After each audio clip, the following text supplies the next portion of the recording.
అందరికీ నమస్కారం. నా పేరు బొబ్బేపల్లి సురేష్ నాయుడు, సర్వేపల్లి నియోజకవర్గ జనసేన పార్టీ సమన్వయకర్త.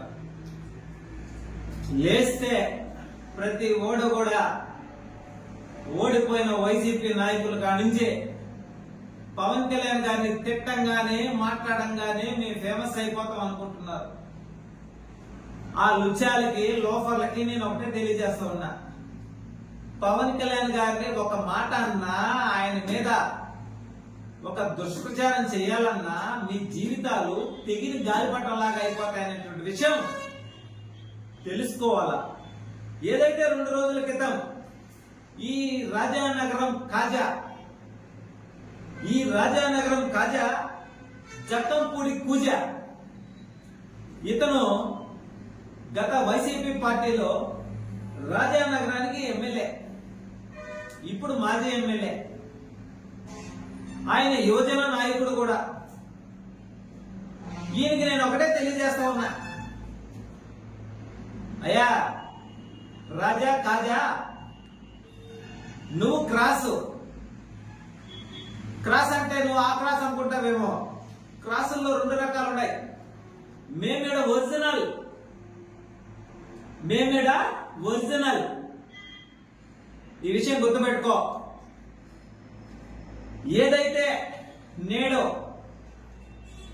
మొదరగడ్డ పద్మనాభరెడ్డిగా పేరు పెట్టుకున్నటువంటి మొదరగడ్డ గత పద్మనాభం,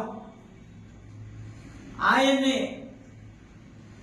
శెట్టి మీద కూర్చోబెట్టే విషయం తెలుసో లేదు నీకు? రేపటి రోజు ఈ జక్కంపూడి రాజా పరిస్థితి కూడా అలాగే ఉంటది. ఈ విషయం గుర్తుపెట్టుకో. ఏడతంతే ఏడక పవన్ కళ్యాణ్ పోలా. ఆ రోజు 2 నియోజకవర్గాల్లో పవన్ కళ్యాణ్ గారు పోటీ చేసినప్పుడు ఒక్క నియోజకవర్గ ప్రజలు గెలిపించి ఉన్నా, అసెంబ్లీకి పంపించి ఉన్నా, మీ 151 మంది ఎమ్మెల్యేలకి కింద మూల శంఖాలు దిగుండేటివి అసెంబ్లీలో. పవన్ కళ్యాణ్ గారు పోటీ చేసేటప్పుడు కూడా ఒకటే కోరాడు, ఒక్కసారి నన్ను అసెంబ్లీకి పంపించండి, ఈ రాష్ట్రంలో ఎక్కడా కూడా అవినీతి జరగనీయకుండా రాష్ట్రాన్ని, రాష్ట్ర ప్రజల్ని కంటికి రెప్పలాగా కాపాడుతానని చెప్పాడు. కాకపోతే ఆ 2 నియోజకవర్గ ప్రజలు చేసిన తప్పిదం వల్ల రాష్ట్రం 5 సంవత్సరాల పాటు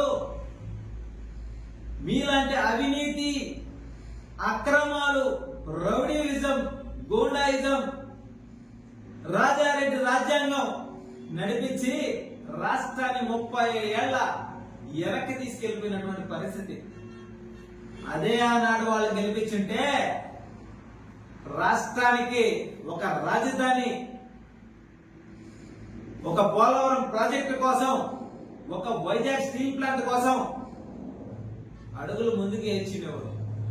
అయినా సరే 2 దగ్గరలో ఓడిపోయినా ప్రజలు తనితే కాదు, ఓడిపోయినా మగాడిలాగా రాష్ట్రం కోసం, రాష్ట్ర ప్రజల కోసం, రాజధాని నిర్మాణం రైతుల కోసం పోరాటం చేశాడు జక్కంపూడి కూజ మా అధినేత పవన్ కళ్యాణ్ గారు. ఆయన గురించి మాట్లాడే స్థాయి నీది కాదు. ఒక్క ఏడాది కాలంలోనే కూటమి ప్రభుత్వంలో భాగంగా పిఠాపురం ప్రజలు గెలిపించుకున్నారు కాబట్టి వాళ్ళ మాటను నిలబెట్టుకోవడం కోసం వాళ్ళు చేసుకున్న అదృష్టం 1000 కోట్లు అభివృద్ధి చేశాడు ఒక్క సంవత్సరంలోనే. ఇంకా 4 ఏళ్లు ఉంది. చరిత్రలో కనీ విని ఎరగని రీతిలో పిఠాపురం అభివృద్ధి జరుగుతుంది. నువ్వు పిఠాపురంకి వచ్చావా, వైసీపీ తీర్థం పుచ్చుకున్నావా, వాళ్ళు పెట్టినటువంటి పప్పులు తిన్నావా, నువ్వేదన్నా ఉంటే నీ జలగరెడ్డికి భజన చేసుకున్నావా, మూసుకొని పోయావా అన్నట్టుగా ఉండాలి తప్ప నువ్వు పవన్ కళ్యాణ్ గారిని మాట్లాడేటువంటి అర్హత నీకుందా? కూజ, నోరు అదుపులో పెట్టుకో. ఖబర్దార్.